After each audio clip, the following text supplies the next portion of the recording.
Donc il fait 4 chevaux. Il fait environ 4 chevaux. Il a un moteur, G150, 144 cm3. Donc il l'a acheté avec l'équipement de labour, c'est-à-dire les roues avec masse. Les roues c'est des 5x10 avec la masse adaptée pour. Les pneus c'est des Dunlop. Les pneus c'est des Dunlop qui sont encore d'origine. On n'a jamais crevé avec. Et ils tiennent bien le coup hein, malgré les années qu'ils ont passées. Donc la masse avant évidemment.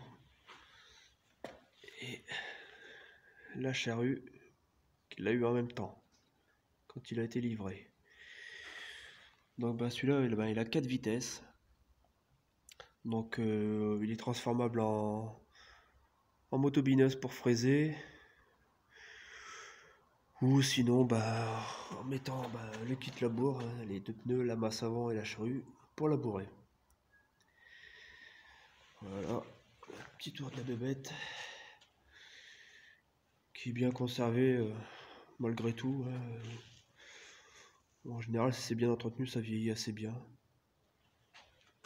Bon, il y a juste le petit côté du cache-courroie qui a frotté un petit peu sur le pneu avec la terre, mais bon, ça c'est pas bien grave.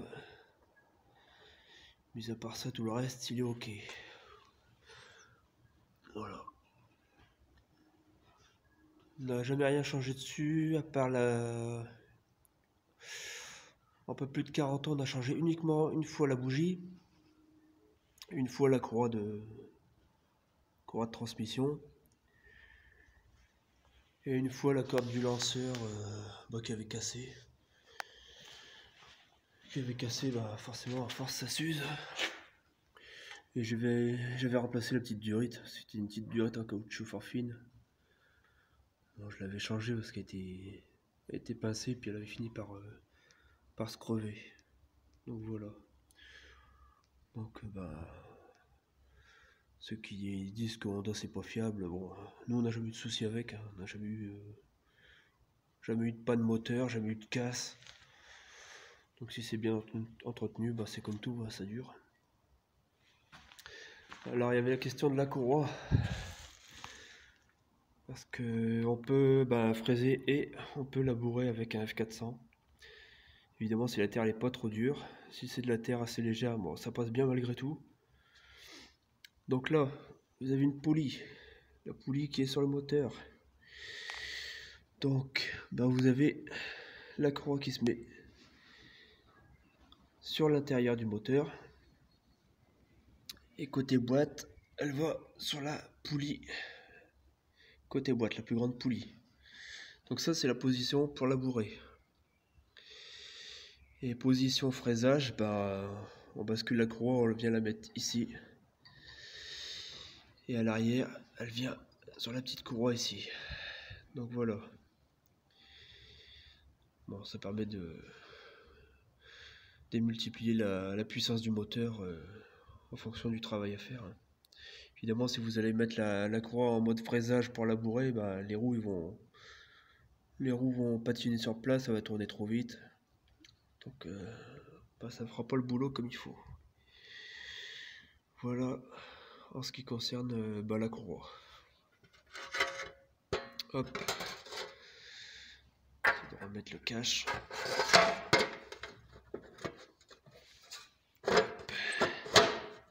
Tac. Hop là.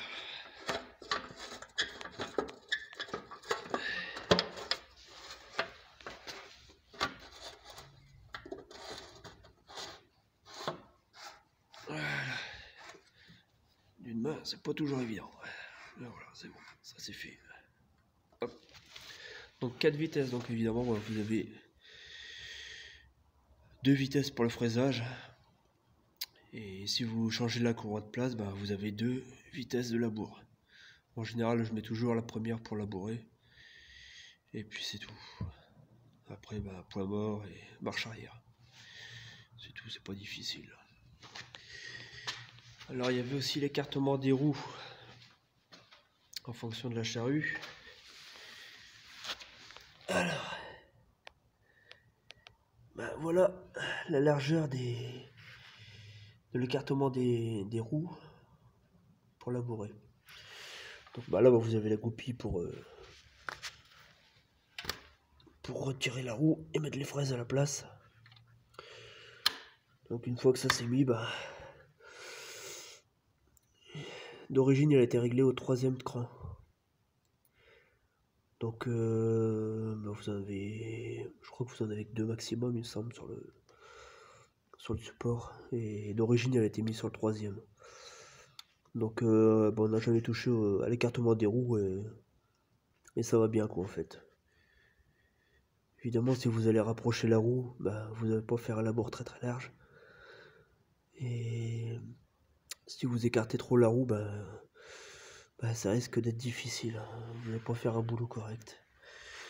Donc bah, pour l'écartement des roues, bah voilà, hein. Il n'y a pas 50 000 solutions. Voilà. Après pour le moteur, bah en huile, moi je mets de la 1540 minérale, essence évidemment. Bah, je le vidange ici, une fois qu'il est un peu chaud. Et je le remplis par là. Et quand le niveau il commence à être à fleur du filetage, bah je revisse tout simplement. D'ailleurs c'est marqué ici, hein, sur le petit autocollant. Une fois que ça a fleur, le niveau il est bon. Et pour la boîte de vitesse, bah moi j'avais mis de la... J'ai plus le bidon, je me rappelle plus, j'avais mis de la 80 par 90 il me semble. Huile de transmission. Et puis bah ça va quoi en fait, vous faites la vidange, hein, vous le desserrez ici. Sur l'écrou qu'il y a là. Vous dévissez ça, vous faites la vidange du pont. Et puis bah vous remplissez par ici. Bon c'est pas super pratique. Faut l'incliner un petit peu et y aller tout doucement pour remplir. Et après c'est bon, vous revissez et c'est tout. Ça bah c'est le cache de prise de force, hein, pour mettre un rotavator entraîné par courroie avec une poulie. Et pour le filtre à air à bain d'huile, bah moi je mets la même huile que dans le moteur, la 1540. Après vous pouvez mettre n'importe quelle huile, hein, peu importe, hein, que ce soit l'huile diesel que vous mettez dans le filtre à huile ou essence, on s'en fout du moment que c'est de l'huile, c'est le principal. C'est juste pour choper les poussières et puis c'est tout. Donc voilà. Donc j'ai la notice d'origine du F400 avec une petite pub. Pour ceux qui en veulent, bah, je peux faire un scan et puis vous l'envoyez par mail, il n'y a pas de souci, vous demandez. Et puis je vous enverrai ça. Voilà, si vous avez d'autres questions, vous n'hésitez pas et bah, je vous répondrai du mieux que je peux. Allez, à plus.